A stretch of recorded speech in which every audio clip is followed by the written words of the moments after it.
പ്രിയപ്പെട്ടവരെ, മലാക്കിയുടെ പ്രവചനം 4:2 നമ്മൾ ഇപ്രകാരം വായിക്കുന്നു: എൻ്റെ നാമത്തെ ഭയപ്പെടുന്ന നിങ്ങൾക്ക് വേണ്ടി നീതി സൂര്യൻ ഉദിക്കും, അതിൻ്റെ ചിറകുകളിൽ സൗഖ്യമുണ്ട്. തൊഴുത്തിൽ നിന്ന് വരുന്ന പശുക്കുട്ടി എന്ന പോലെ നിങ്ങൾ തുള്ളിച്ചാടും. പ്രിയപ്പെട്ടവരെ, തുടർന്ന് കർത്താവിനു വേണ്ടി കഴിഞ്ഞ 21 വർഷങ്ങളായി കർത്താവിൻ്റെ സാക്ഷിയായി ജീവിക്കുന്ന സഹോദരൻ്റെ ജീവിത സാക്ഷി നമ്മൾ കേൾക്കുവാനായിട്ട് പോവുകയാണ്. ഇന്ന് നമുക്ക് വേണ്ടി ഇവിടുത്തെ ജീവിത സാക്ഷ്യം പങ്കുവയ്ക്കുന്നത് ബ്രദർ അനി ജോർജ്. പാലക്കാട് സ്വദേശിയാണ് അദ്ദേഹം. തൃശ്ശൂരാണ് ഇപ്പോൾ താമസിക്കുന്നത്. ഡിവൈൻ ധ്യാന മന്ദിരത്തിലും അതുപോലെ മറ്റ് അനേക ശുശ്രൂഷ കേന്ദ്രങ്ങളിലും ശുശ്രൂഷ ചെയ്യുന്നു.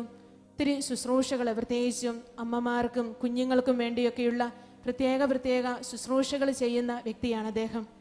അദ്ദേഹത്തിൻ്റെ ജീവിത സാക്ഷ്യം കേട്ടുകൊണ്ട് കർത്താവിനെ മഹത്വപ്പെടുത്തുവാനായിട്ട് നമുക്കൊരുങ്ങാം. ബ്രദറിനെ സ്നേഹത്തോടെ ക്ഷണിക്കുന്നു.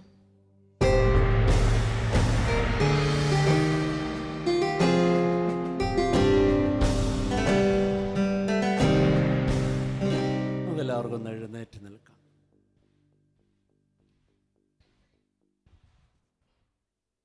കണ്ണുകളെ പൂർണ്ണമായും അടച്ച്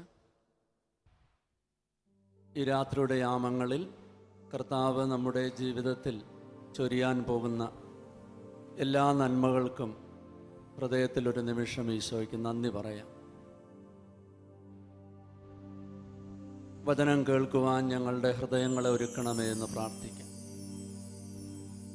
ഈ സാക്ഷി ശുശ്രൂഷ ശ്രവിക്കുന്ന എല്ലാവരെയും കർത്താവെ സമൃദ്ധമായി അനുഗ്രഹിക്കണമേ എന്ന് പ്രാർത്ഥിക്കാം.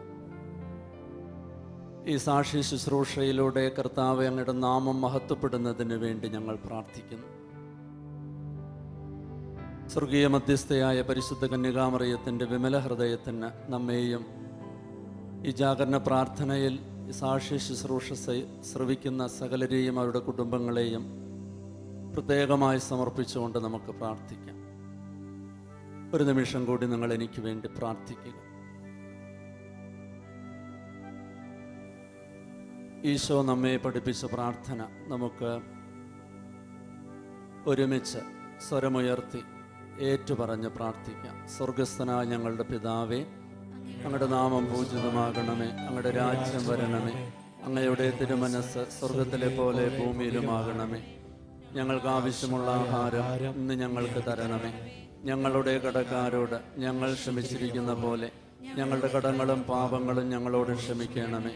ഞങ്ങളെ പ്രലോഭനത്തിൽ ഉൾപ്പെടുത്തരുതേ, ദുഷ്ടാരൂപി ഞങ്ങളെ രക്ഷിക്കണമേ. എന്തുകൊണ്ടെന്നാൽ രാജ്യവും ശക്തിയും മഹത്വവും എന്നേക്കും അങ്ങയുടേതാകുന്നു. ആമേൻ. നന്മ നിറഞ്ഞ മറിയമേ സ്വസ്തി, കർത്താവ് അങ്ങയുടെ കൂടെ സ്ത്രീകളിൽ അങ്ങ് അനുഗ്രഹിക്കപ്പെട്ടവളാകുന്നു. അങ്ങയുടെ ഉദരത്തിൻ ഫലമായി ഈശോ അനുഗ്രഹിക്കപ്പെട്ടവനാകുന്നു. പരിശുദ്ധ മറിയമേ തമ്പുരാന്റെ അമ്മേ, പാപികളായ ഞങ്ങൾക്ക് വേണ്ടി ഇപ്പോഴും ഞങ്ങളുടെ മരണസമയത്തും തമ്പുരാനോട് അപേക്ഷിക്കണമേ. Price the Lord. നമുക്ക് സന്തോഷത്തോടെ പരസ്പരം ഈശോ മിശിഹായ്ക്ക് സ്തുതിയായിരിക്കട്ടെ. ഇരിക്കാം.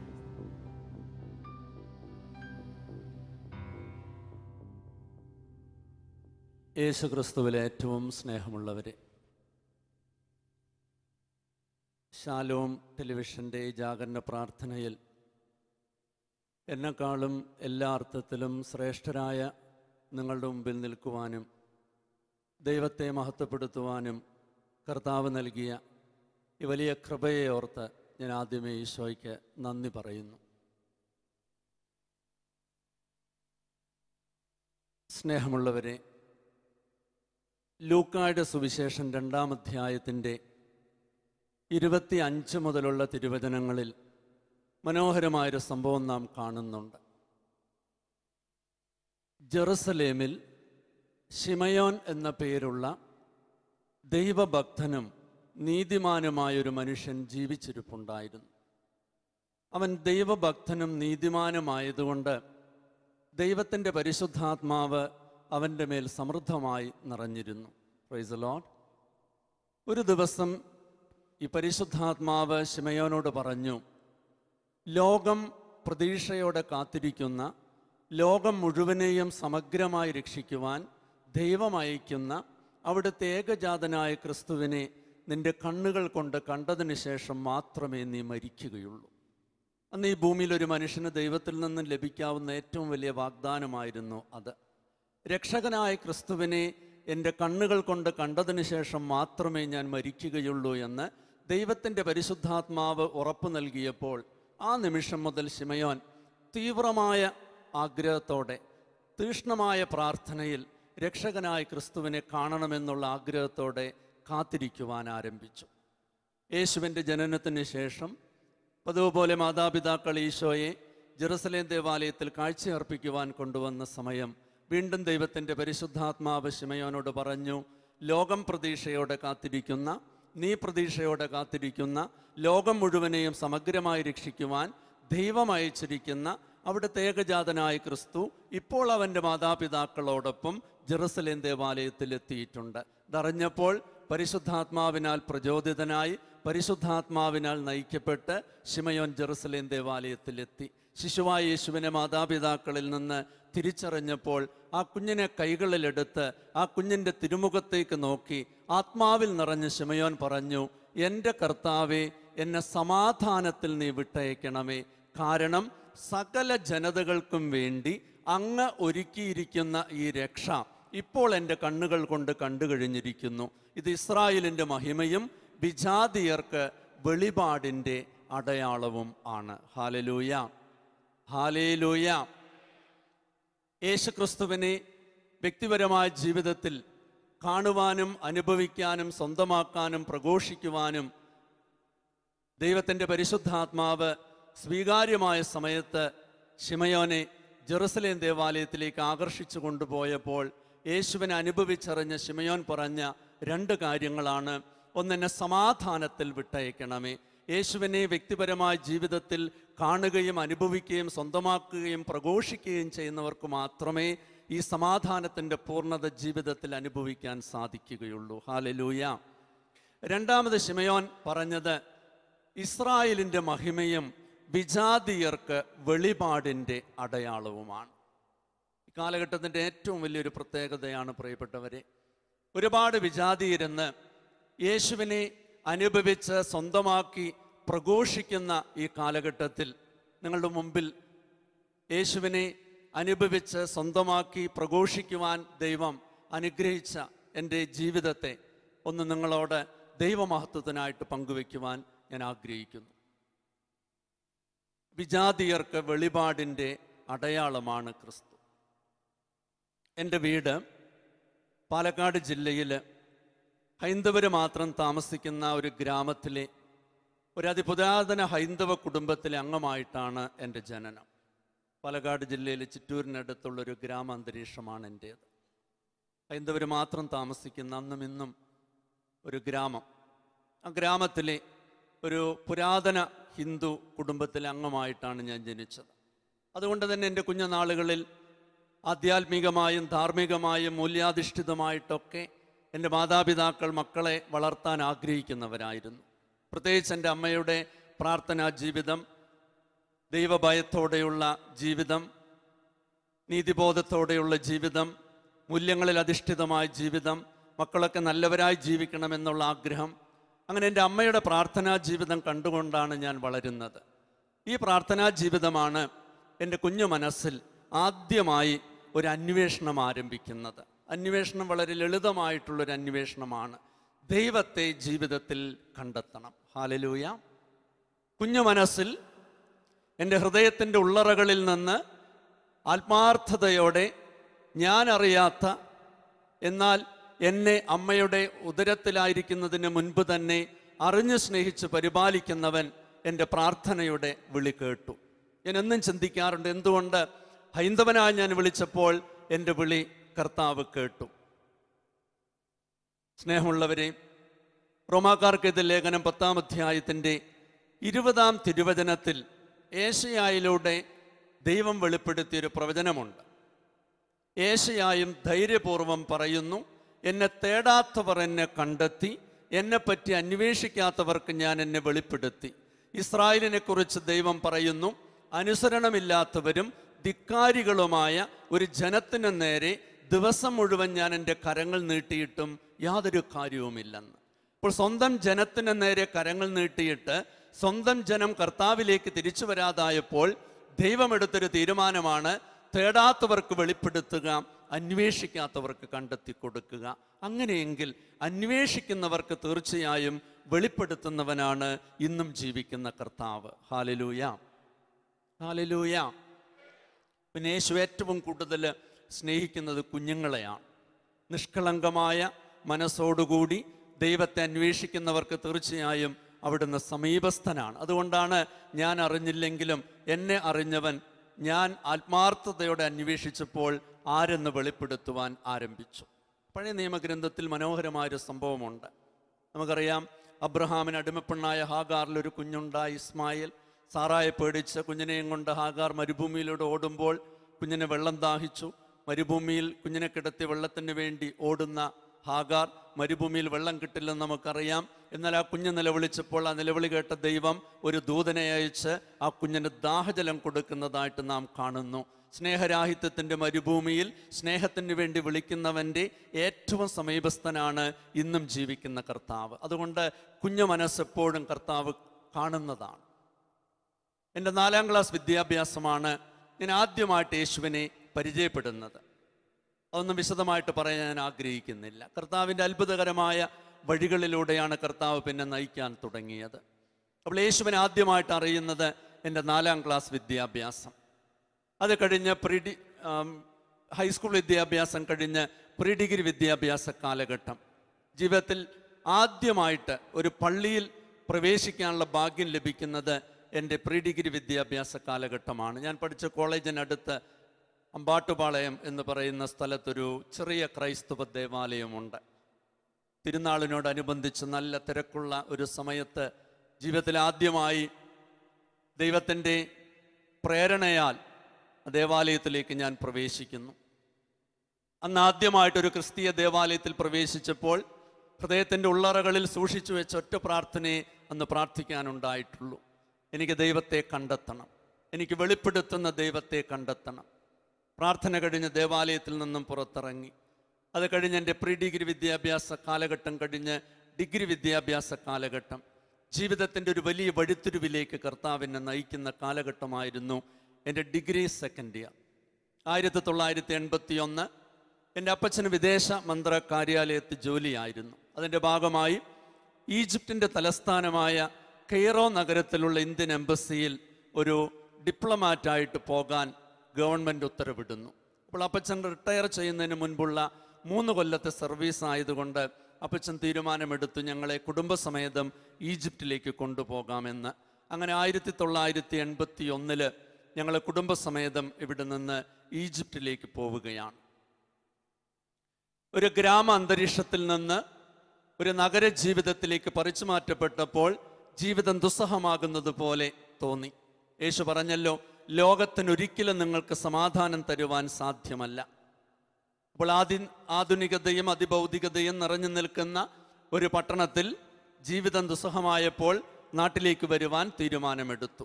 അപ്പോഴാണ് എൻ്റെ അമ്മച്ചി പറയുന്നത്, പെട്ടെന്ന് പോകരുത്. അങ്ങനെ ഈജിപ്റ്റ് ഒരു മുസ്ലിം രാജ്യമായതുകൊണ്ട് അവിടുത്തെ ഭാഷ പഠിക്കുന്നതിന് വേണ്ടി ഞങ്ങൾ താമസിക്കുന്ന വീടിനടുത്തുള്ള ഒരു അറബിക് കോളേജിൽ എന്നെ ചേർക്കുന്നു. അങ്ങനെ ഹൈന്ദവനായി ഞാൻ അറബിക്ക് പഠിക്കാനായിട്ട് തുടങ്ങുന്നു. ആ കോളേജ് എൻ്റെ ജീവിതത്തിൻ്റെ ഒരു വലിയ വഴിത്തിരിവിലേക്ക് കർത്താവ് നയിക്കുകയാണ്. Hallelujah, hallelujah. എൻ്റെ ക്ലാസ്സിൽ ഒരു 3 ബ്രദേഴ്സ് ഉണ്ടായിരുന്നു. ഇറ്റലിയിൽ നിന്നും വന്നിട്ടുള്ളവരാണ്. അവർ ഈജിപ്തിലുള്ളൊരു ആഫ്രിക്കൻ മിഷണറിയോട് ചേർന്ന് വൈദികരാകാൻ തീരുമാനമെടുത്ത് ഭാഷ പഠിക്കാൻ വന്നവരാണ്. നിങ്ങൾക്കറിയാമല്ലോ, ലോകത്തിലെ ഏറ്റവും വലിയൊരു അറബിക് കോളേജ് സ്ഥിതി ചെയ്യുന്നത് കെയ്റോയിലാണ്, അൽ അസ്ഹർ യൂണിവേഴ്സിറ്റി. അപ്പോൾ അതിലേക്ക് പഠിക്കാൻ വന്നവരാണ്. അവരെൻ്റെ കൂടെ അറബിക് കോളേജിൽ ഉണ്ടായിരുന്നു. അങ്ങനെ ആദ്യമായിട്ട് എൻ്റെ ജീവിതത്തിൽ ഒരു 3 ഇറ്റാലിയൻ ബ്രദേഴ്സിനെ പരിചയപ്പെടുന്നു. വൈദികരാകാൻ തീരുമാനമെടുത്തവർ. ഞാനൊരു ഹൈന്ദവനാണെന്ന് അറിഞ്ഞപ്പോൾ, ദൈവത്തെ അന്വേഷിക്കുന്നവനാണെന്ന് മനസ്സിലാക്കിയപ്പോൾ എന്നെ പരിചയപ്പെടുന്നതിൽ വലിയ സന്തോഷമുണ്ടായി. ഞാനും അവരെ പരിചയപ്പെട്ടു. അങ്ങനെ അവരെന്നോട് പറഞ്ഞു, അവർ താമസിക്കുന്ന ക്രൈസ്തവ ദേവാലയത്തിൽ എല്ലാ ദിവസവും വൈകിട്ട് 6 മണിക്കൊരു കുർബാനയുണ്ട്. ഹൈന്ദവനായ എനിക്ക് കുർബാന എന്തെന്നറിയത്തില്ല. എങ്കിലും യേശുക്രിസ്തുവിൽ സ്നേഹമുള്ളവരെ, എനിക്ക് വളരെ സ്നേഹത്തോടെ നിങ്ങളോട് പറയാൻ ആഗ്രഹിക്കുന്ന ഒരു കാര്യമുണ്ട്. യേശുവിനെ സ്വന്തമാക്കുന്ന നമ്മുടെ ജീവിതത്തിൽ ഒരു വലിയ വെല്ലുവിളിയുടെ ജീവിതം കർത്താവ് നമുക്ക് തരുന്നുണ്ട്. എന്താണത്? നമ്മെ കാണുന്നവർ യേശുവിനെ കാണണം. അതാണ് ഈശോ പറഞ്ഞത്, നിങ്ങളെ കാണുന്നവർ എന്നെ കാണട്ടെ.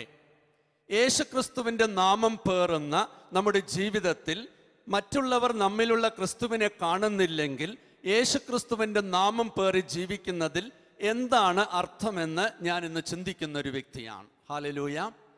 കാരണം ഹൈന്ദവനായ എൻ്റെ ജീവിതത്തിൽ ഞാൻ ക്രിസ്തുവിനെ കാണാൻ തുടങ്ങിയത് ഈ 3 ഇറ്റാലിയൻ ബ്രദേഴ്സിൻ്റെ ജീവിതത്തിലൂടെയാണ്. അവിടെ വാക്കും ചിന്തകളും പ്രവൃത്തിയും പെരുമാറ്റവും ക്രിസ്തുവിൻ്റെ സ്നേഹം നിറഞ്ഞതായിരുന്നു. പൗലോസ്ലീഹ എന്ന് പറയാറുണ്ട്, യേശു ക്രിസ്തുവിൻ്റെ സ്നേഹം എൻ്റെ ഹൃദയത്തിൽ എനിക്ക് തരുന്ന ഉത്തേജനമാണ് ജീവിതത്തിൻ്റെ ഏതവസ്ഥയിലും യേശു ക്രിസ്തുവിന് സാക്ഷ്യം വഹിക്കുവാനുള്ള എൻ്റെ ജീവിതത്തിൻ്റെ ശക്തി സ്രോതസ്. ഹല്ലേലൂയ.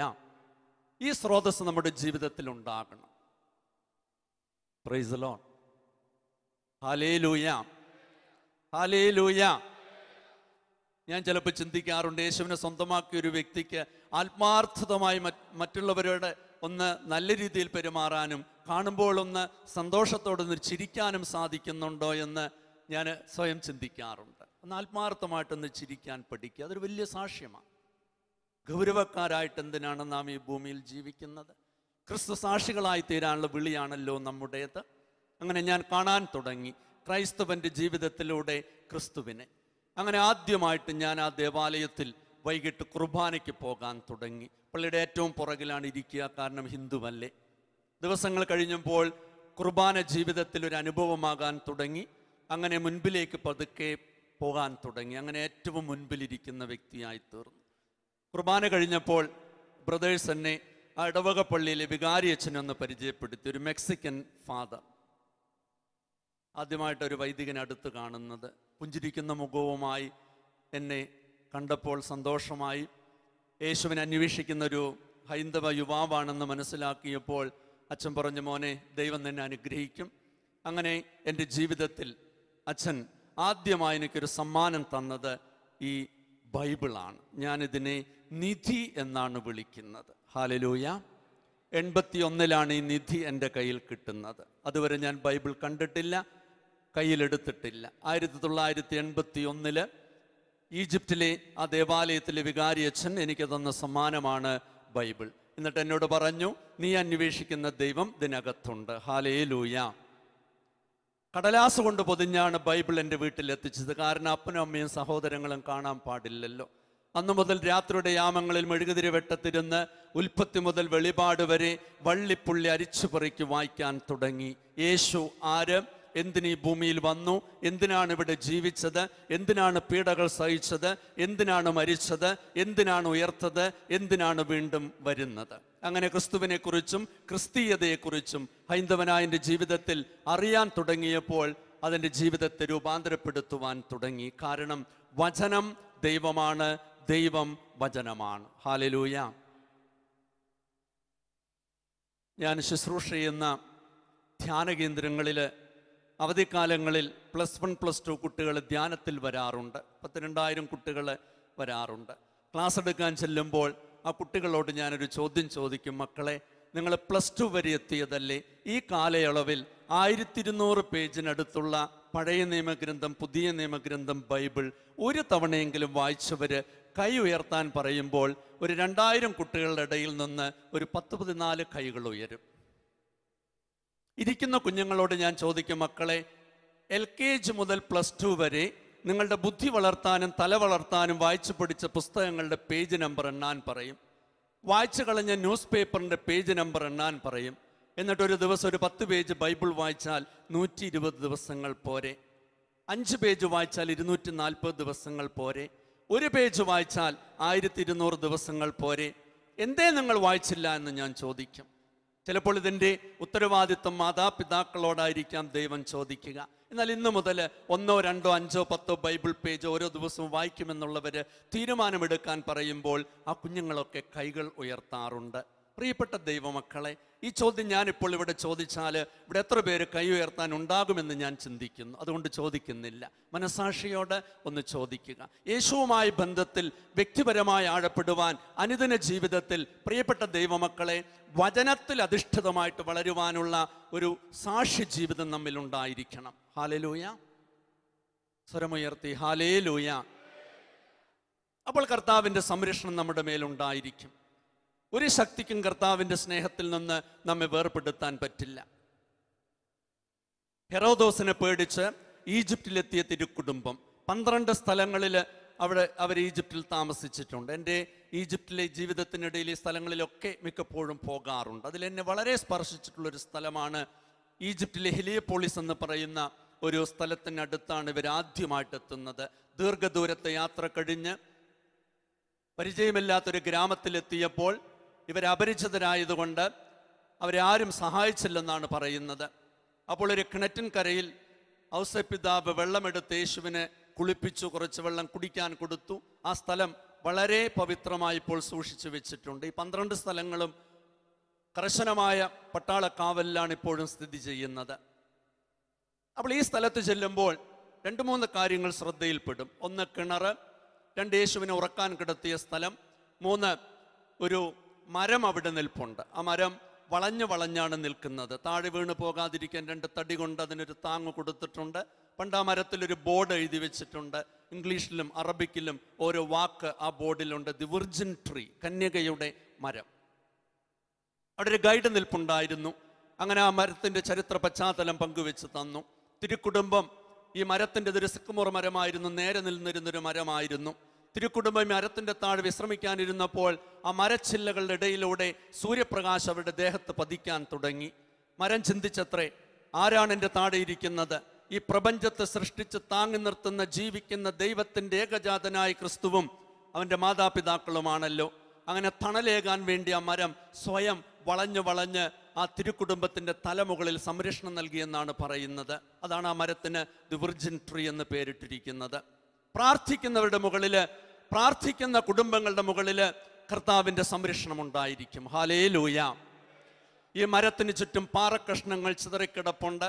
ഗൈഡ് പറഞ്ഞു, ഇവിടെ ഇരുന്നാണ് തിരുക്കുടുംബം പ്രാർത്ഥിക്കാറുള്ളത്. പാറയും ക്രൈസ്തവ ജീവിതവുമായ ബന്ധത്തെക്കുറിച്ച് യേശു പറഞ്ഞൊരു വചനമാണ് എൻ്റെ ഉള്ളിൽ അന്ന് കടന്നു വന്നത്. മത്തായിയുടെ സുവിശേഷം 7:21 മുതലുള്ള തിരുവചനങ്ങളിലാണല്ലോ യേശു പറയുന്നത്, കർത്താവേ കർത്താവേ എന്ന് എന്നോട് വിളിച്ചപേക്ഷിക്കുന്നവനല്ല, മറിച്ച് സ്വർഗസ്ഥനായ പിതാവിൻ്റെ ഇഷ്ടം നിറവേറ്റുന്നവനാണ് സ്വർഗരാജ്യത്തിൽ പ്രവേശിക്കുക. അന്ന് പലരും എന്നോട് വന്ന് പറയും, കർത്താവേ ഞങ്ങൾ ഇതിൻ്റെ നാമത്തിൽ പ്രവചിച്ചില്ലേ, അത്ഭുതങ്ങൾ പ്രവർത്തിച്ചില്ലേ, പിശാചുക്കൾ ഒഴിപ്പിച്ചില്ലേ? യേശു പറഞ്ഞു, നിങ്ങളെ ഞാൻ ഒരിക്കലും അറിഞ്ഞിട്ടില്ല. അനീതി പ്രവർത്തിക്കുന്നവരെ നിങ്ങൾ എന്നിൽ നിന്നും അകന്നു പോകുവിൻ. എന്തെന്നാൽ എൻ്റെ വചനം കേൾക്കുകയും അതനുസരിക്കുകയും ചെയ്യുന്നവൻ പാറമേൽ ഭവനം പണിത വിവേകമതിനായ മനുഷ്യന് തുല്യനായിരിക്കും. വെള്ളപ്പൊക്കമുണ്ടായി കാറ്റൂതി അത് വീണു പോയില്ല, കാരണം അത് പാറമേൽ പണിതതായിരുന്നു. എന്നാൽ എൻ്റെ വചനം ശ്രവിക്കുകയും അതനുസരിക്കാതിരിക്കുകയും ചെയ്യുന്നവൻ മണൽപ്പുറത്ത് ഭവനം പണിത ഭോഷന് തുല്യനായിരിക്കും. വെള്ളപ്പൊക്കമുണ്ടായി കാറ്റൂതി അത് വീണുപോയി, അതിൻ്റെ വീഴ്ച വലുതായിരുന്നു. ചെവി ഉള്ളവൻ ചെവി ഉള്ളവൾ കേൾക്കട്ടെ. Hallelujah, hallelujah. പ്രിയപ്പെട്ട ദൈവമക്കളെ, വചനാധിഷ്ഠിതമായ ജീവിതം ആരംഭിച്ച എൻ്റെ യൗവനം യേശുവിനെ കൂടുതൽ അറിയാൻ, മനസ്സിലാക്കാൻ ജീവിതത്തിൻ്റെ ഒരു വഴിത്തിരിവായിരുന്നു അത്. അങ്ങനെ വർഷങ്ങൾ കടന്നുപോയി. 81 മുതൽ 84 വരെ. 84-ൽ എൻ്റെ അപ്പൻ്റെ സർവീസ് അവിടെ തീരുന്നു. വീട്ടുകാരെല്ലാം നാട്ടിലേക്ക് തിരിച്ചു വരുന്നു. ദൈവകൃപയാൽ അവിടെ ഒരു കമ്പനിയിൽ ജോലി ശരിയായി ഞാൻ തനിച്ച് താമസിക്കുന്നു. കുറച്ചുകൂടി സ്വതന്ത്രമായി പള്ളിയിൽ പോകാനും ആത്മീയ കാര്യങ്ങളിൽ ഇടപെടാനും അവസരമുണ്ടാകുന്നു. അങ്ങനെ വീണ്ടും ഒരു വർഷം കടന്നുപോയി. 1985 ഡിസംബർ മാസത്തിലെ ആദ്യത്തെ ഞായറാഴ്ച എൻ്റെ ജീവിതത്തിൽ ഒരു വലിയ വഴിത്തിരിവിലേക്ക് കർത്താവ് നയിക്കുന്നു. ഈജിപ്തിലെ ജീവിതത്തിലൂടെ യേശുക്രിസ്തുവിനെ വ്യക്തിപരമായ ജീവിതത്തിൽ മനസ്സിലാക്കാനും അനുഭവിക്കാനും ഒക്കെ സാധിച്ചു. അങ്ങനെ എൻ്റെ അന്വേഷണത്തിൻ്റെ പൂർത്തീകരണം യേശുവാണെന്ന സ്വന്തം ജീവിതത്തിൽ അനുഭവത്തിൻ്റെ തലങ്ങളിൽ മനസ്സിലാക്കിയപ്പോൾ ആ യേശുവിനെ ജീവിതത്തിൽ സ്വന്തമാക്കണമെന്നുള്ള ഒരു തീവ്രമായ ആഗ്രഹം നാളുകളായി എൻ്റെ ഉള്ളിലുണ്ടായിരുന്നു. എപ്പോഴും ഞാൻ കർത്താവിനോട് ചോദിക്കാറുണ്ട്, എന്നെ എന്തിനാണ് കർത്താവെ വിളിച്ചത്? റോമാക്കാർക്ക് ലേഖനം 10:19 തിരുവചനത്തിൽ നാം ഇങ്ങനെ വായിക്കുന്നുണ്ട്. മോശയിലൂടെ പറഞ്ഞു, ഒരു ജനതയല്ലാത്തവരോട് നിങ്ങളിൽ ഞാൻ അസൂയ ജനിപ്പിക്കും, ബുദ്ധിയില്ലാത്തൊരു ജനത്തെ കൊണ്ട് നിങ്ങളെ ഞാൻ പ്രകോപിപ്പിക്കും. റോമർ 15:21 വീണ്ടും നാം വായിക്കുന്നുണ്ട്, ഒരിക്കലും അറിഞ്ഞിട്ടില്ലാത്തവനെ അവർ ദർശിക്കും, അവനെക്കുറിച്ച് കേട്ടിട്ടില്ലാത്തവർ അവനെ മനസ്സിലാക്കുമെന്ന് എഴുതപ്പെട്ടിരിക്കുന്നു. ഒരിക്കലും കേൾക്കാത്തവനായിരുന്നു ഈശോ, ഒരിക്കലും അറിയാത്തവനായിരുന്നു ഈശോ. എന്നാൽ ജീവിതത്തിൽ അറിഞ്ഞപ്പോൾ യേശുവിനെ സ്വന്തമാക്കണമെന്നുള്ള തീവ്രമായ ആഗ്രഹം ജീവിതത്തിൽ ഉണ്ടാകുന്നു. അങ്ങനെ 85 ഡിസംബർ ആദ്യത്തെ ഞായറാഴ്ച കുർബാന കഴിഞ്ഞ് എൻ്റെ സ്പിരിച്വൽ ഫാദർ, ഈജിപ്തിലെ പള്ളിയിലെ വികാരി അച്ഛനെ ഞാൻ കാണുകയാണ്. എന്നിട്ട് അച്ഛനോട് ആത്മാർത്ഥമായിട്ട് ഞാൻ പറഞ്ഞെൻ്റെ കർത്താവിനെ എനിക്ക് ഈജിപ്തിൽ വെച്ച് സ്വന്തമാക്കാൻ ഞാൻ ആഗ്രഹിക്കുന്നു, മാമോദിസായിലൂടെ യേശുവിനെ സ്വീകരിക്കുവാൻ ഞാൻ ആഗ്രഹിക്കുന്നു. അച്ഛൻ ഏറ്റവും സന്തോഷത്തോടും സ്നേഹത്തോടും കേട്ടു പറഞ്ഞു, മോനെ, ഈജിപ്തിലെ നിയമങ്ങൾ വളരെ കർശനമാണ്. മാത്രമല്ല, യേശുവിനെ സ്വന്തമാക്കുന്നതിന് മുൻപ്, യേശുവിനെ സ്വന്തമാക്കാൻ ആഗ്രഹിക്കുന്നതിൻ്റെ മുൻപിൽ ഒരു വലിയ ഭാരം എൻ്റെ ജീവിതത്തിൽ ഉണ്ടായിരുന്നു. കാരണം ഒരു ഹൈന്ദവ കുടുംബത്തിൽ നിന്ന്, ഒരു ഗ്രാമത്തിൽ നിന്ന് ഒരു വ്യക്തി ക്രിസ്തുവിനെ സ്വന്തമാക്കി കഴിയുമ്പോൾ ഉണ്ടാകുന്ന പ്രായോഗികമായ ബുദ്ധിമുട്ടുകളെക്കുറിച്ച് വളരെ നല്ലതുപോലെ എനിക്കറിയാമായിരുന്നു. അപ്പോൾ ഇതിനൊക്കെ അതിജീവിക്കുവാനുള്ള ഒരു ഒരു ഒരു പ്രതിസന്ധി എൻ്റെ ജീവിതത്തിൽ ഉണ്ടായിരുന്നു. എൻ്റെ വീട്, പാരമ്പര്യം, വിശ്വാസം, എൻ്റെ മാതാപിതാക്കൾ, എൻ്റെ എല്ലാം യേശുവിനെ സ്വന്തമാക്കി കഴിയുമ്പോൾ വിട്ടുപേക്ഷിക്കേണ്ടതായിട്ട് വരും. ഇതൊരു വലിയ പ്രതിസന്ധിയാണ്. യേശുവിനെ അന്വേഷിച്ച് യേശുവിനെ സ്വന്തമാക്കാൻ ആഗ്രഹിക്കുന്ന ഓരോ വ്യക്തിയുടെ ജീവിതത്തിൻ്റെ മുൻപിലുമുള്ള ഒരു വലിയ വെല്ലുവിളിയാണിത്. അപ്പം ഈ ഭാരവുമായിട്ട് നിൽക്കുമ്പോഴാണ് ഒരു ദിവസം ഒരു വചനത്തിലൂടെ കർത്താവ് എന്നെ ബലപ്പെടുത്തിയത്. മത്തായിയുടെ സുവിശേഷം 13:44 മുതൽ 46 വരെയുള്ള തിരുവചനങ്ങൾ. അവിടെ പറയുന്നത്, നിധി അടങ്ങുന്ന വയല് കണ്ടെത്തുന്നവൻ പോയി തനിക്കുള്ളതെല്ലാം വിറ്റ് ആ നിധി അടങ്ങുന്ന വയല് വാങ്ങിക്കാത്തവൻ ആരുണ്ട്? നിധി അടങ്ങുന്ന വയല് കണ്ടെത്തുന്നവൻ പോയി തനിക്കുള്ളതെല്ലാം വിറ്റ് ആ നിധി അടങ്ങുന്ന വയല് വാങ്ങാത്തവൻ ആരുണ്ട്? ഈ ലോക ജീവിതത്തിൽ ഒരു മനുഷ്യനെ സ്വന്തമാക്കാവുന്ന ഏറ്റവും വലിയ നിധി യേശുക്രിസ്തുവാണെന്ന് ഹൈന്ദവനായ എൻ്റെ ജീവിതത്തിൽ തിരിച്ചറിഞ്ഞപ്പോൾ ആ നിധി സ്വന്തമാക്കാൻ വിൽക്കേണ്ടതായതെല്ലാം തന്നെ വിൽക്കുവാൻ തീരുമാനമെടുത്തു. ആ തീരുമാനത്തിൻ്റെ മുൻപിലാണ് വികാരി അച്ഛനോട് പറയുന്നത്, ഇവിടെ വെച്ച് തന്നെ യേശുക്രിസ്തുവിനെ സ്വീകരിക്കാൻ ഞാൻ ആഗ്രഹിക്കുന്നു. അപ്പോൾ അച്ഛൻ എന്നോട് പറഞ്ഞു, മോനെ, ഇവിടുത്തെ നിയമ തടസ്സങ്ങളുണ്ട്. ഒരു വിദേശീയനോ വിജാതീയനോ ദേവാലയത്തിൽ വെച്ച് ഏത് കുദാശ സ്വീകരിക്കണമെങ്കിലും ദേവാലയത്തിന് തൊട്ടടുത്തുള്ള പോലീസ് സ്റ്റേഷനിൽ നിന്ന് പ്രത്യേക പെർമിഷൻ വാങ്ങിക്കേണ്ടതായിട്ടുണ്ട്. അതുകൊണ്ട് മോനെ, ഇന്ത്യയിൽ ചെന്ന് മാമോദിസ മുങ്ങിയാൽ പോരെ. അങ്ങനെയുള്ള ചില കാര്യങ്ങൾ എന്നോട് പറഞ്ഞപ്പോൾ, പ്രിയപ്പെട്ട ദൈവമക്കളെ, എൻ്റെ ജീവിതത്തിൽ കർത്താവ് ഒരു വലിയ കാര്യം പഠിപ്പിച്ചിട്ടുണ്ട്. യേശുക്രിസ്തുവിന് പരിഹരിച്ചു തരുവാൻ സാധിക്കാത്ത ഒരു പ്രശ്നവും ഇന്ന് വരെ ഈ ഭൂമിയിൽ ഒരു മനുഷ്യ ജീവിതത്തിലും ഉണ്ടായിട്ടില്ല, ഇനി ഉണ്ടാകാനും പോകുന്നില്ല. ഹല്ലേലൂയ. ഒരു പ്രതിസന്ധി ജീവിതത്തിൽ ഉണ്ടാകുമ്പോൾ നാം എടുക്കേണ്ട നിലപാടെന്തെന്ന് യേശു വ്യക്തമായി നമ്മെ പഠിപ്പിച്ചിട്ടുണ്ട്. അത് ഈജിപ്തിലെ മണ്ണിൽ വെച്ച് ഏറെ മനസ്സിലാക്കിയത് കൊണ്ടായിരിക്കാം. പ്രിയപ്പെട്ടവരെ, 6 ലക്ഷത്തോളം സ്ത്രീകളും അല്ലെങ്കിൽ പുരുഷന്മാരും കുഞ്ഞുങ്ങളും ഒരു പ്രതിസന്ധിയുടെ മുൻപിൽ ഈജിപ്തിൽ എത്തി നിൽക്കുന്ന ഒരു സംഭവം നമുക്കറിയാം. രക്ഷിക്കാമെന്ന് പറഞ്ഞ് മോശ കർത്താവിൻ്റെ അത്ഭുതകരമായ വഴികളിലൂടെ നയിച്ചു കൊണ്ടുവരുന്നു. വിശാലമായി കിടക്കുന്ന ചെങ്കടലിൻ്റെ മുൻപിൽ ജനം നിൽക്കുമ്പോൾ മുൻപിലേക്ക് പോകാൻ വഴിയില്ല. മോശയ്ക്കെതിരെ, ദൈവത്തിനെതിരെ ആക്രോശിച്ച് നിൽക്കുന്ന ജനം. ഇവിടെ മോശ എന്താണ് ചെയ്തത്? അത്ഭുതങ്ങൾ പ്രവർത്തിക്കുന്ന കർത്താവ്, പ്രപഞ്ചശക്തിക്ക് അതീതമായ കാര്യങ്ങൾ പ്രവർത്തിക്കുന്ന കർത്താവിൻ്റെ മുൻപിൽ കാൽമുട്ടും ഭൂമിയുമായ അകൽച്ച മാറ്റിവെച്ച്, മുട്ടുകൾ ഭൂമിയോട് ചേർത്ത് വെച്ച് ഹൃദയം ദൈവത്തിൽ ഉറപ്പിച്ച് വിളിച്ചില്ലേ? അവിടെ ദൈവം ഇറങ്ങി വന്ന് മനുഷ്യബുദ്ധിക്ക് അതീതവും പ്രപഞ്ചശക്തിക്ക് അതീതമായ വലിയൊരു കാര്യം പ്രവർത്തിച്ചു എന്ന് നമുക്കറിയാം. അതുകൊണ്ട് ഞാൻ എന്നും പറയാറുണ്ട്, മനുഷ്യജീവിതത്തിൽ ഒരു പ്രതിസന്ധി ഉണ്ടാകുമ്പോൾ അത് പരിഹരിച്ചു തരുന്ന കർത്താവിൻ്റെ മുൻപിൽ നാം എടുക്കേണ്ട നിലപാട് ഇത്രയേ ഉള്ളൂ: കാൽമുട്ടും ഭൂമിയുമായ അകൽച്ച മാറ്റിവെച്ച് ഹൃദയം ദൈവത്തിൽ ഉറപ്പിച്ച് വിളിക്കുക. അവിടെ കർത്താവ് അത്ഭുതങ്ങൾ പ്രവർത്തിക്കും. എൻ്റെ ജീവിതത്തിൽ ഒരു വലിയ പ്രതിസന്ധിയായിരുന്നു അത്. കാൽമുട്ടും ഭൂമിയുമായ അകൽച്ച മാറ്റിവെച്ച് ദൈവമേ എന്ന് വിളിച്ചു. ആ ദിവസങ്ങളിൽ വത്തിക്കാനിൽ നിന്നൊരു കർദിനാള് ഈജിപ്തിൻ്റെ അയൽരാജ്യമായ സുഡാനിലേക്ക് പോകുന്നുണ്ടായിരുന്നു. പോകുന്ന വഴിയിൽ ഈജിപ്തിൽ വത്തിക്കാൻ എംബസിയുണ്ട്. അവിടെ കുറച്ച് മണിക്കൂറുകൾ ഉണ്ടായിരുന്നു. വികാരിയച്ഛൻ എന്നെയും വിളിച്ച് കർദിനാളിനെ കാണാൻ ചെന്നു. ഹൈന്ദവനായ എൻ്റെ തീവ്രമായ മാമോദിസയുടെ ആഗ്രഹത്തെക്കുറിച്ചൊക്കെ കർദിനാളിനോട് പങ്കുവെച്ചു. കർദിനാളെല്ലാം കേട്ടു പറഞ്ഞു, 2 ദിവസം കഴിഞ്ഞ് ഞാൻ റോമിലെത്തും, അത് കഴിഞ്ഞ് മറുപടി തരാം.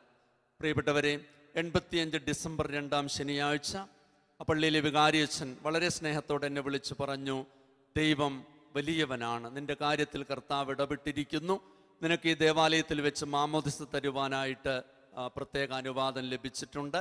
ആ അനുവാദം തൊട്ടടുത്ത പോലീസ് സ്റ്റേഷനിലും കൊടുത്തിട്ടുണ്ട്. നിനക്ക് മാമോദിസ തരുവാനുള്ള പെർമിഷൻ ഞങ്ങൾ വാങ്ങിച്ചിട്ടുണ്ട്. അങ്ങനെ ഈജിപ്തിലെ ക്രൈസ്തവ ദേവാലയത്തിൽ 2-3 ഞായറാഴ്ച എൻ്റെ മാമോദിസ വിളിച്ചു പറഞ്ഞു. അതൊരു നിയമമാണ്. അതുകൊണ്ട് എൻ്റെ ജീവിതത്തിൽ 2 വിളിച്ചു ചൊല്ലലുണ്ടായിട്ടുണ്ടെന്ന് ഞാൻ പറയും. 1 എൻ്റെ മാമോദിസയ്ക്ക് ഈജിപ്തിലും, 2 എൻ്റെ കല്യാണത്തിന് നാട്ടിലും. അങ്ങനെ 1985 ഡിസംബർ 22-ാം തീയതി ഞാൻ എന്നും പോകാറുള്ള വിശുദ്ധ കുർബാനയുടെ മധ്യേ ഒരു വലിയ സമൂഹത്തെ സാക്ഷ്യം നിർത്തി. പ്രിയപ്പെട്ടവരെ, എൻ്റെ മാമോദിസ ദിനമായിരുന്നു അന്ന്. ചെറിയ കുഞ്ഞല്ലാത്തതും വലിയ ആളായതുകൊണ്ട് നടന്നു പോയി. ആ കുർബാനയുടെ മധ്യേ എൻ്റെ പഴയ പേര് ശിവദാസ് ചോഴൻ ബോസ് എന്നാണ്. ചോഴൻ എന്നുള്ളത് എൻ്റെ വീട്ടുപേര്, ബോസ് എന്നുള്ളത് എൻ്റെ അപ്പൻ്റെ പേര്. ആ പേര് മാറ്റി യേശുക്രിസ്തുവിൽ പുതിയ സൃഷ്ടിയായി തീരുവാൻ തീരുമാനമെടുത്തെന്നെ അനി ജോർജ് എന്നുള്ള പേരിൽ മാമോദിസായിലൂടെ കർത്താവ് പുതിയ സൃഷ്ടിയാക്കി തീർത്തു. ഹല്ലേലൂയ. അന്ന് തന്നെ കർത്താവിൻ്റെ ശരീരവും രക്തവും ഞാൻ ജീവിതത്തിൽ ആദ്യമായി സ്വീകരിച്ചു. കർത്താവ് എത്രയോ നല്ലവനെന്ന് നിങ്ങൾ രുചിച്ചറിയുവനെന്ന് കർത്താവ് പറഞ്ഞിട്ടുണ്ടല്ലോ. കർത്താവ് എത്രയോ നല്ലവനെന്ന് രുചിച്ചറിയുവാൻ പ്രിയപ്പെട്ടവരെ കർത്താവിനെ അനുഗ്രഹിച്ചു. അങ്ങനെ 86 ഏപ്രിൽ മാസം ആ ദേവാലയത്തിൽ വെച്ച് തന്നെ സ്ഥൈര്യലേപനം എന്ന കുദാശ സ്വീകരിച്ചു. കർത്താവിൻ്റെ പടയാളിയാക്കി മുദ്ര വെച്ച് കർത്താവിനെ മുദ്ര ചെയ്തു. അതിനുശേഷം 87 ജനുവരി 8-ാം തീയതി വരെ ഈജിപ്തിലുണ്ടായിരുന്നു. ആ കാലഘട്ടം അത്രയും സഹനങ്ങളിലൂടെ കർത്താവ് നയിക്കുകയായിരുന്നു. ഞാൻ എപ്പോഴും ചിന്തിക്കാറുണ്ട്, യേശുവിനെ അനുഗമിക്കാൻ ആഗ്രഹിക്കുന്നവർക്ക് കർത്താവ് നൽകുന്ന ഏറ്റവും വലിയ വാഗ്ദാനം എന്തെന്ന് ബൈബിളിലേക്ക് നോക്കിയപ്പോൾ യേശു നൽകുന്ന വാഗ്ദാനം എന്താണെന്ന് കണ്ടെത്തി. പൗലോസിനോട് കർത്താവ് പറഞ്ഞിട്ടുണ്ട്, എന്നെ പ്രതി നീ എത്രമാത്രം സഹിക്കേണ്ടി വരുമെന്ന് ഞാൻ നിനക്ക് കാണിച്ചു തരാം. യേശുവിനെ അനുഗമിക്കാൻ ആഗ്രഹിക്കുന്ന ഓരോ വ്യക്തിക്കും, യേശുവിനെ സാക്ഷ്യം വഹിക്കാൻ ആഗ്രഹിക്കുന്ന ഓരോ വ്യക്തിക്കും കർത്താവ് നൽകുന്ന ഏറ്റവും ആദ്യത്തെ വാഗ്ദാനമാണ്, അല്ലെങ്കിൽ അനുഗ്രഹമാണ്, സഹനത്തിൻ്റെ തീച്ചുള്ളയിലൂടെ കർത്താവ് നമ്മെ നയിക്കും. അതെന്തിനു വേണ്ടിയാണെന്ന് തിരിച്ചറിഞ്ഞു. അഗ്നിശോധനയെ അതിജീവിക്കുന്ന നശ്വരമായ സ്വർണത്തേക്കാൾ വിലയേറിയ വിശ്വാസ ജീവിതം നയിക്കുന്നതിന് വേണ്ടിയാണ് ഈജിപ്തിലെ സഹനങ്ങളിലൂടെ കർത്താവ് നയിച്ചത്. അങ്ങനെ അവിടുത്തെ ശക്തമായ കരത്തിൻ്റെ കീഴിൽ 1987 ജനുവരി മാസം നാട്ടിലേക്ക് തിരിച്ചു വരുന്നു. ഈജിപ്തിൽ നിന്നും പ്ലെയിൻ കയറുമ്പോൾ മനസ്സിൽ ഒറ്റ ആഗ്രഹമേ ഉണ്ടായുള്ളൂ, ഇനിയുള്ള ജീവിതം യേശുവിന് വേണ്ടി സാക്ഷ്യം വഹിച്ച് ജീവിക്കണം. അങ്ങനെ വീടെത്തി മാനസാന്തരപ്പെട്ട മകനെയും കാത്ത് ഒരു വീടും ഗ്രാമവും ഉണർന്നിരിക്കുകയായിരുന്നു. ദിവസങ്ങൾ കഴിഞ്ഞപ്പോൾ ഒറ്റപ്പെടുത്തൽ, കുറ്റപ്പെടുത്തൽ. വിവാഹം കഴിയാത്ത എൻ്റെ 2 സഹോദരിമാരെന്ന് വീട്ടിലുണ്ട്. അവർക്ക് വിവാഹ തടസ്സം ഏർപ്പെടുമെന്ന് വീട്ടിൽ നിന്നും കേൾക്കേണ്ടി വരിക. ദൈവമേ എന്നുള്ളിൽ വിളിച്ചു. അങ്ങനെ ഒരു മെഡിക്കൽ കമ്പനിയിൽ ജോലി ശരിയായി ഞാൻ തൃശ്ശൂരിലേക്ക് വരികയാണ്. അന്നത്തെ പിതാവ് കുണ്ടുകുളം പിതാവായിരുന്നു. എൻ്റെ മാമോദിസ സർട്ടിഫിക്കറ്റ് അവിടെ ഏൽപ്പിച്ചു. അങ്ങനെ പുത്തമ്പള്ളി എന്ന് പറയുന്ന ബസിലിക്ക ദേവാലയത്തിൽ എനിക്ക് ഇടവക അംഗത്വം ലഭിക്കുന്നു. 90 ആദ്യത്തെ കരിസ്മാറ്റിക് ധ്യാനം കൂടുന്നു. 92 2-ാമത്തെ ധ്യാനം കൊളുത്തുവയലിൽ കൂടുന്നു. അതിനുശേഷം തിരിച്ചു വന്നപ്പോൾ മനസ്സിൽ വലിയൊരു ആഗ്രഹമായിരുന്നു, ജോലിയും സുവിശേഷവുമായി മുന്നോട്ട് പോകാൻ പറ്റുന്നില്ല, ഏത് തോണി വേണം? ആത്മീയ ഗുരുക്കന്മാരോട് സംസാരിച്ചു, പ്രാർത്ഥിച്ചു. അങ്ങനെ ദൈവത്തിൻ്റെ ഹിതപ്രകാരം ജോലി രാജിവെച്ച് മുഴുവൻ സമയവും കർത്താവിന് വേണ്ടി വേല ചെയ്യുവാനായിട്ട് തുടങ്ങി. 2 വർഷക്കാലം തൃശ്ശൂർ രൂപതയിൽ പ്രവർത്തിച്ചു. 94 ഡിവൈൻ ധ്യാന കേന്ദ്രത്തിൽ ശുശ്രൂഷ ചെയ്യുവാനായിട്ട് കർത്താവ് നയിച്ചു. പിന്നീട് കർത്താവ് അത്ഭുതകരമായിട്ട് ജീവിതത്തെ നയിക്കുവാനായിട്ട് തുടങ്ങി. ലോകമെമ്പാടും കർത്താവിന് വേണ്ടി വേല ചെയ്യുവാൻ കർത്താവ് ഇന്ന് അനുഗ്രഹിക്കുന്നു. അതോടൊപ്പം ഞാൻ വിവാഹിതനാണ്. കുടുംബജീവിതത്തെയും കർത്താവ് അനുഗ്രഹിച്ചു. ദൈവം ഞങ്ങൾക്ക് 6 മക്കളെ തന്നിട്ടുണ്ട്. 1/2 ഡസൻ മക്കളുണ്ട്. ഒരു വല്യമ്മച്ചിയുടെ എന്നെ കണ്ടപ്പോൾ ചോദിച്ചു, മോനെ 6 മക്കളുണ്ടായിട്ടും മുഖത്ത് വലിയ സന്തോഷമുണ്ടല്ലോ, 6 മക്കളും വെൽ സെറ്റിൽഡ് ആയിരിക്കുമല്ലേ എന്ന് ചോദിച്ചു. ഞാൻ പറഞ്ഞു, എൻ്റെ 6 മക്കളും വെൽ സെറ്റിൽഡാന്ന് പറഞ്ഞു. മൂത്ത മകള് ഡിഗ്രി 2nd ഇയർ, രണ്ടാമത്തവള് ഡിഗ്രി 1st ഇയർ, മൂന്നാമത്തവള് +1, നാലാമത്തവൻ 9ാം ക്ലാസ്, അഞ്ചാമത്തവള് 6ാം ക്ലാസ്, ആറാമത്തവനാണ് ഏറ്റവും വെൽ സെറ്റിൽഡ് എന്ന് ഞാൻ പറഞ്ഞു. അവനിപ്പം 3ാം ക്ലാസ്സിൽ ചാടി നടക്കുന്നുണ്ട്. ചോദ്യം ചോദിച്ച വല്യമ്മച്ചിക്ക് കണ്ണടയ്ക്കാൻ പറ്റാതെ ഞാനിങ്ങനെ കൈ കാണിച്ചിട്ടാണ് വല്യമ്മച്ചി കണ്ണടച്ച്. അമ്മച്ചിയോട് ഞാനിങ്ങനെ പറഞ്ഞു, സ്വർഗീയ സമ്പന്നതയിൽ നിന്ന് ദൈവം ദാനമായി തരുന്ന മക്കളെ നാം സ്വന്തമാക്കുമ്പോൾ ആ മക്കളുടെ ഭാവി സെറ്റിൽ ചെയ്യുന്നത് കർത്താവാണ്. നമ്മുടെ ഈ ലോക ജീവിതത്തിൽ എന്തെല്ലാം കർത്താവ് നമുക്ക് തന്നിട്ടുണ്ടോ അതിൻ്റെയൊക്കെ കാവൽക്കാരാണ് നാം യജമാനന്മാരുടെ സ്ഥാനത്തിരിക്കരുത്. അതാണ് ദൈവം നമ്മെ പഠിപ്പിച്ചത്. അതുകൊണ്ടാണ് ഞാൻ പറയും, മക്കളോട് ചെയ്യേണ്ടതായിട്ടുള്ള കടമകളും ഉത്തരവാദിത്വവും നിറവേറ്റുക. മക്കൾക്ക് ഏറ്റവും കൂടുതൽ കൊടുക്കേണ്ടത് ക്രിസ്തുവിനെ ആയി തീരട്ടെ. അപ്പോൾ നമ്മുടെ മക്കളുടെ ഭാവി വെൽ സെറ്റിൽ ചെയ്യുന്നൊരു കർത്താവ് നമ്മുടെ കൂടെയുണ്ട്. ഹല്ലേലൂയ. ഇവിടെ ഒരു അമ്മച്ചൻ്റെ തലയിൽ അമർത്തി പിടിച്ച് അനുഗ്രഹിച്ചു കഴിഞ്ഞപ്പോൾ ആ ചോദിച്ചു, എന്തിനാ അനുഗ്രഹിച്ചു? വല്യമ്മച്ച് പറഞ്ഞു, മോനിപ്പം ഒരു വോളിബോൾ ടീമല്ലേ ആയുള്ള, ഒരു ഫുട്ബോൾ ടീമാകാൻ വേണ്ടി പ്രാർത്ഥിച്ചതാണെന്ന്. Praise the lord. ഹല്ലേലൂയ. ഇവിടെ ഒരുപാട് പേര്, ഞാൻ 22 വർഷമായി ഡിവൈനിൽ, അതുപോലെ ജെറുസലേം ധ്യാന കേന്ദ്രത്തിൽ ഒക്കെ ശുശ്രൂഷയ്ക്ക് പോകുന്ന ആളാണ്.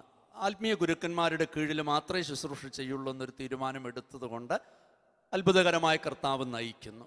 ധ്യാനം കൂടുമ്പം ഒരുപാട് പേര് പറയാറുണ്ട്, ഇനി ഞങ്ങൾ എന്താണ് ചെയ്യേണ്ടത് എന്താണെന്ന് കർത്താവ് പറഞ്ഞിട്ടുണ്ട്. നാം ആയിരിക്കുന്ന ജീവിത സാഹചര്യങ്ങളിൽ സ്വന്തമാക്കിയ ക്രിസ്തുവിനെ മറ്റുള്ളവർക്ക് പങ്കുവെച്ചു കൊടുക്കുക. അതിനായി നമ്മുടെ ജീവിതത്തെയും കുടുംബത്തെയും കർത്താവിൻ്റെ കരങ്ങളിലേക്ക് വിട്ടുകൊടുക്കുമ്പോൾ കർത്താവ് നമ്മുടെ വഴികളെ അത്ഭുതകരമായി നയിച്ചോളും. Hallelujah, hallelujah. അതാണ് ഈ കാലഘട്ടം. അതിന് നാം എല്ലാവരും തയ്യാറാകണം. അതുകൊണ്ട് യേശുവിനെ സ്വന്തമാക്കിയവര് യേശുവിനെ പ്രഘോഷിക്കുന്നവരായി തീരണം. അതിനുള്ള ശക്തിയും കൃപയും ദൈവത്തിൻ്റെ പരിശുദ്ധാത്മാവ് നമുക്ക് തരും.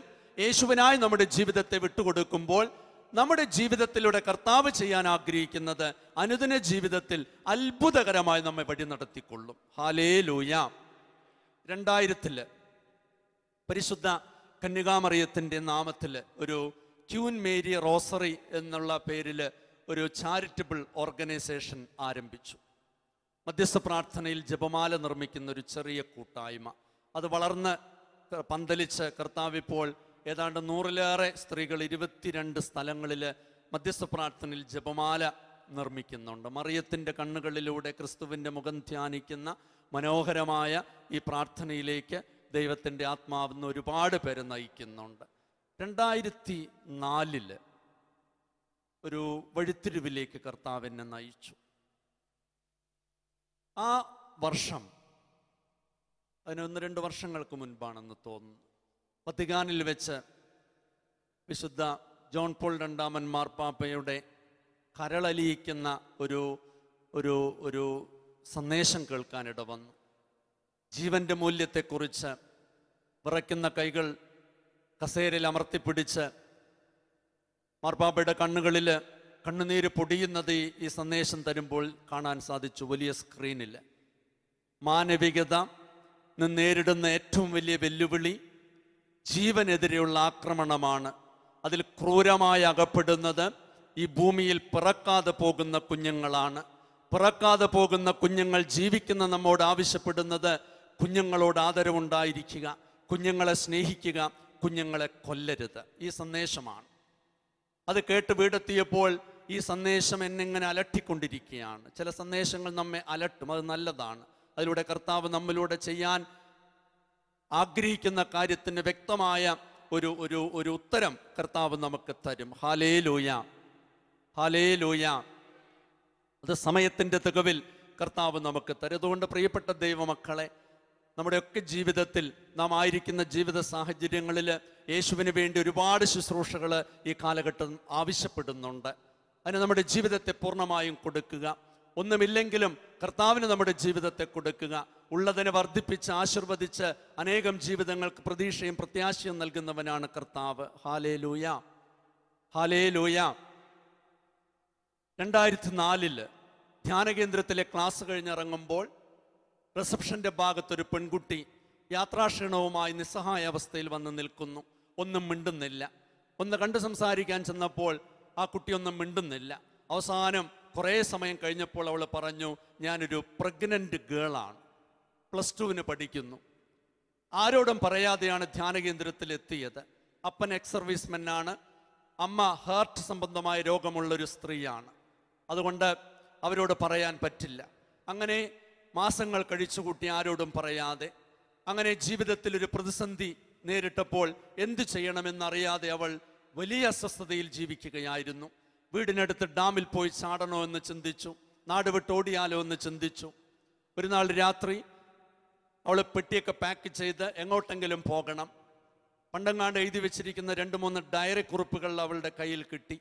ഒരു ഡയറി തുറന്നപ്പോൾ 8ാം ക്ലാസ്സിൽ പഠിക്കുന്ന സമയത്ത് ഒരു ക്രിസ്ത്യൻ ധ്യാനം കൂടിയപ്പോൾ അന്ന് കേട്ട തിരുവചനങ്ങൾ കുറിച്ചു വെച്ചൊരു ഡയറി ആയിരുന്നു അത്. ദൈവം സ്നേഹമാകുന്നു, പെറ്റമ്മ നിന്നെ മറന്നാലും ഞാൻ നിന്നെ മറക്കില്ല. അങ്ങനെയുള്ള നിരവധിയായ തിരുവചനങ്ങൾ അതന്ന് രാത്രി അവൾ വായിച്ച് അടുത്ത പ്രഭാതത്തിൽ ആരോടും പറയാതെ പെട്ടിയും എടുത്ത് ധ്യാനകേന്ദ്രത്തിലേക്ക് വന്നതാണ്. ഈ അവസ്ഥയിലുള്ള പെൺകുട്ടികളെ നോക്കുന്നൊരു സ്ഥാപനം അടുത്തുണ്ട്. അങ്ങോട്ടേക്ക് വിളിച്ചപ്പോൾ പറഞ്ഞു, ഇരുട്ടായില്ല, നാളെ വന്നാൽ മതി. എൻ്റെ ഭാര്യയെ ഞാൻ വിളിച്ചു. ഈ അവസ്ഥയിലൊരു പെൺകുട്ടിയുണ്ട്. വേദനിക്കുന്നവരെ നമ്മുടെ ജീവിതത്തിൽ കാണുമ്പോൾ അവരുടെ വേദന എൻ്റെ വേദനയായി കാണുമ്പോഴാണ് നമ്മുടെ ജീവിതത്തിൽ ശുശ്രൂഷകൾ ഉണ്ടാവുക. അല്ലെങ്കിൽ ഇതൊന്നും നമ്മെ ബാധിക്കില്ല, ഇതൊന്നും നമ്മെ ബാധിക്കില്ല. ബന്ധനങ്ങളിലും അന്ധതയിലും അടിച്ചമർത്തി വെച്ചിരിക്കുന്ന സങ്കീർണമായ പ്രശ്നങ്ങളിൽ നാം ആയിരിക്കുന്ന ചുറ്റുപാടുകളിൽ കണ്ടുമുട്ടുന്നവരെ സ്നേഹിക്കാനും മനസ്സിലാക്കാനും സ്വന്തം ഭവനത്തിൽ കൊണ്ടുവരാനും പ്രിയപ്പെട്ട ദൈവമക്കളെ നമുക്ക് സാധിക്കണം. അതാണല്ലോ ക്രിസ്തു നമ്മെ പഠിപ്പിക്കുന്നത്. ഞാൻ ആ പെൺകുട്ടിയും കുട്ടി വീടെത്തി. ഇച്ചിരി കഞ്ഞിയൊക്കെ കൊടുത്ത് ഒരു പപ്പടമൊക്കെ കൊടുത്ത് അവൾ വളരെ സ്വസ്ഥമായി. ഇന്ന് രാത്രി അവളുടെ അപ്പൻ്റെ നമ്പർ തന്നു, വിളിച്ചു പറഞ്ഞു മകൾ ഇവിടെ സുരക്ഷിതയാണ്. അടുത്ത ദിവസം രാവിലെ അവളുടെ അപ്പനും അമ്മയും വന്നു. മകൾ ഗർഭിണിയാണെന്ന് ആദ്യമായിട്ട് അറിയുന്നു. നെഞ്ചത്തടി ബഹളം. അവരെ ആശ്വസിപ്പിച്ചു. അവസാനം പറഞ്ഞു, ഇനി ഒന്നും ചെയ്യാനില്ല, അതുകൊണ്ട് നിങ്ങൾ പൊക്കോളൂ, ഞങ്ങൾ ഈ കുഞ്ഞിനെ നോക്കിക്കോളാം. അങ്ങനെ ആ പെൺകുട്ടി പ്രസവം കഴിയുന്നത് വരെ ഞങ്ങളോടൊപ്പം ഉണ്ടായി. നല്ലൊരു ആൺകുട്ടിയെ പ്രസവിച്ചു. ആ കുഞ്ഞിനെ 3ാമത്തെ ദിവസം ഡിസ്ചാർജ് ചെയ്ത് വീടെത്തുമ്പോൾ അവളുടെ അപ്പനും അമ്മയും വന്ന് നിൽക്കുകയാണ്. ഞങ്ങൾക്ക് ഇന്ന് തന്നെ മകളെ കൊണ്ടുപോകണം. പല നുണ പറഞ്ഞാണ് ഇവിടെ നിർത്തിയിരിക്കുന്നത്. പലരും അന്വേഷിക്കാൻ തുടങ്ങി മകൾ എവിടെ. അങ്ങനെ ചോരക്കുഞ്ഞിനെ ഞങ്ങൾ ഏൽപ്പിച്ച പെൺകുട്ടി വീട്ടിൽ നിന്ന് ഇറങ്ങിപ്പോയപ്പോൾ അത് ഞങ്ങളുടെ ഹൃദയത്തിൻ്റെ ഉള്ളറകളിൽ തന്ന നൊമ്പരം വലുതായിരുന്നു. ഈ അവസ്ഥയിലുള്ള എത്ര പേര് നമ്മുടെ ചുറ്റുമുണ്ട്. ഇവരിൽ കർത്താവിൻ്റെ സ്നേഹം കൊടുക്കണമല്ലോ. ദൈവമേ എന്നുള്ളിൽ വിളിച്ചു. ഈ ചോരക്കുഞ്ഞിനെയും കൊണ്ട് എന്ത് ചെയ്യും? നിയമ സംവിധാനങ്ങളുടെ മുൻപിലൊക്കെ പോയി. അപ്പോഴാണ് ക്യൂൻ മേരി എന്നൊരു ചാരിറ്റബിൾ ഓർഗനൈസേഷൻ നാം ജപമാല നിർമ്മാണത്തിന് വേണ്ടി 2000 രജിസ്റ്റർ ചെയ്തിട്ടുണ്ടല്ലോ. അതിൻ്റെ കീഴിൽ ഈ അവസ്ഥയിലുള്ള പെൺകുട്ടികൾക്ക് വേണ്ടി ഒരു അഭയകേന്ദ്രം ആരംഭിക്കാനായിട്ട് തീരുമാനമെടുത്തു. ഞങ്ങളുടെ വീട് അതിനുവേണ്ടി മാറ്റിവെച്ചു. 1 വർഷത്തിനുള്ളിൽ 10-35 കുഞ്ഞുങ്ങളെ സേവ് ചെയ്യാനായിട്ട് പറ്റി. സ്ഥലപരിമിതി കാരണം വീണ്ടും ഒരു വലിയ സ്ഥലം വാങ്ങിച്ച് അവിടെ കുഞ്ഞുങ്ങൾക്ക് വേണ്ടിയുള്ള എല്ലാ സൗകര്യവുമുള്ള ഒരു സ്ഥാപനം പണിതുയർത്തി. ഗവൺമെൻറ് ലൈസൻസൊക്കെ നമുക്ക് ലഭിച്ചു. ഇൻ ഷോർട്ട്, കഴിഞ്ഞ 10 വർഷങ്ങൾക്കുള്ളിൽ 186 കല്യാണത്തിന് മുൻപ് ഗർഭിണികളായ പെൺകുട്ടികൾക്ക് അത് അഭയമായി തീരുവാനായിട്ട് സാധിച്ചു. അവർ പ്രസവിച്ച് ഏൽപ്പിക്കുന്ന കുഞ്ഞുങ്ങളെ നിയമപരമായി ദത്ത് കൊടുക്കുവാനുള്ള കേരള ഗവൺമെൻറ്റിൻ്റെ അംഗീകാരമുള്ളൊരു സ്ഥാപനമായി നമ്മുടെ സ്ഥാപനത്തെ ദൈവം വളർത്തി. അങ്ങനെ 145 കുഞ്ഞുങ്ങൾക്ക് വളരാൻ വീടും വളർത്താൻ മാതാപിതാക്കളെയും കർത്താവ് നൽകി. അങ്ങനെ ഒരു ശുശ്രൂഷ കർത്താവ് മനോഹരമായിട്ട് നയിച്ചു കൊണ്ടുപോകുന്നു. Hallelujah, hallelujah.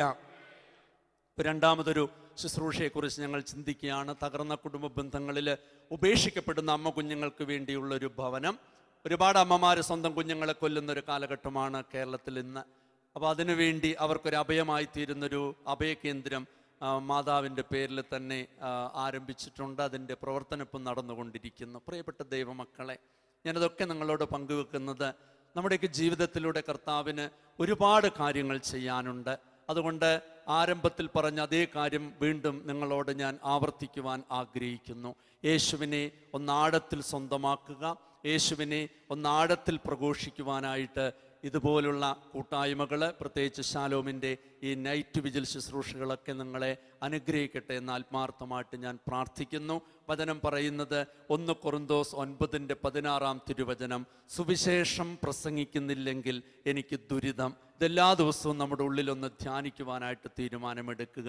അതുപോലെ ലൂക്ക 5:10 നാം വായിക്കുന്നുണ്ട്, യേശുവിലേക്ക് വരുന്നവരോട് പറയുന്നത്, ഞാൻ നിങ്ങളെ മനുഷ്യരെ പിടിക്കുന്നവരാക്കാം. നമുക്ക് നമ്മുടെ ജീവിതത്തിൽ മനുഷ്യരെ പിടിക്കുന്നവരാക്കാനുള്ള വലിയ ഉത്തരവാദിത്വമുണ്ടെന്ന് മനസ്സിലാക്കുക. അതിനുള്ള കൃപയും അനുഗ്രഹവും കർത്താവ് നമുക്ക് നൽകും. അതോടൊപ്പം തന്നെ നമ്മുടെ ജീവിതം വലിയൊരു സാക്ഷ്യമായി തീരട്ടെ. നാം ആയിരിക്കുന്ന ജീവിത സാഹചര്യങ്ങളിൽ യേശുവിനെ മറ്റുള്ളവർക്ക് പകർന്നു കൊടുക്കുന്നവരായി തീരുവാൻ ദൈവത്തിൻ്റെ പരിശുദ്ധാത്മാവ് നമ്മെ ഓരോരുത്തരെയും അഭിഷേകം ചെയ്യട്ടെ എന്ന് ഞാൻ ആത്മാർത്ഥമായിട്ട് പ്രാർത്ഥിക്കുന്നു.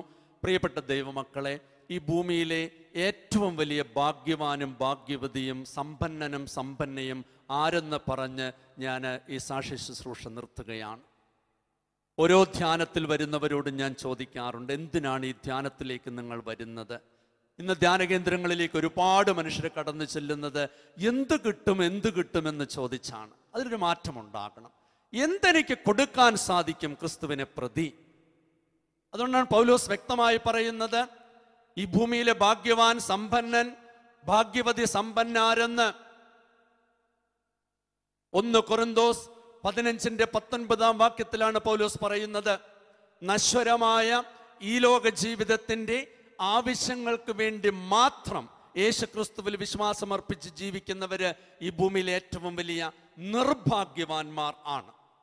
ഐ റിപ്പീറ്റ്, നശ്വരമായ ഈ ലോക ജീവിതത്തിൻ്റെ ആവശ്യങ്ങൾക്ക് വേണ്ടി മാത്രം. അതിന് വലിയൊരു അർത്ഥമുണ്ട്. അപ്പോൾ നശ്വരമായ ഈ ലോക ജീവിതത്തിൻ്റെ ആവശ്യങ്ങൾക്ക് വേണ്ടി മാത്രം യേശുക്രിസ്തുവിൽ വിശ്വാസം അർപ്പിച്ച് ജീവിക്കേണ്ടവരല്ല നാം. മണ്ണിൽ നിന്നും മരിച്ചുയർത്തെഴുന്നേറ്റ കർത്താവിൻ്റെ കണ്ണുകളിലേക്ക് നോക്കി അനശ്വരമായ നിത്യജീവൻ ലക്ഷ്യം വെച്ച് ഈ ലോക ജീവിതത്തിൽ യേശുക്രിസ്തുവിലുള്ള വിശ്വാസത്തിൽ ആഴപ്പെട്ട് ജീവിക്കുവാൻ ദൈവമായ കർത്താവ് നമ്മെ വിളിച്ചിരിക്കുന്നു. ആ വിളിയോട് വിശ്വസ്തത പുലർത്തുവാൻ ദൈവമായ കർത്താവ് നിങ്ങളെ ഓരോരുത്തരെയും അനുഗ്രഹിക്കട്ടെ. ഈ ജാഗരണ പ്രാർത്ഥനയിൽ, ഈ ശാലോം ജാഗരണ പ്രാർത്ഥനയിൽ ഈ സാക്ഷ്യ ശുശ്രൂഷ ശ്രവിച്ചെല്ലാവരെയും കർത്താവ് സമൃദ്ധമായിട്ട് അനുഗ്രഹിക്കട്ടെ.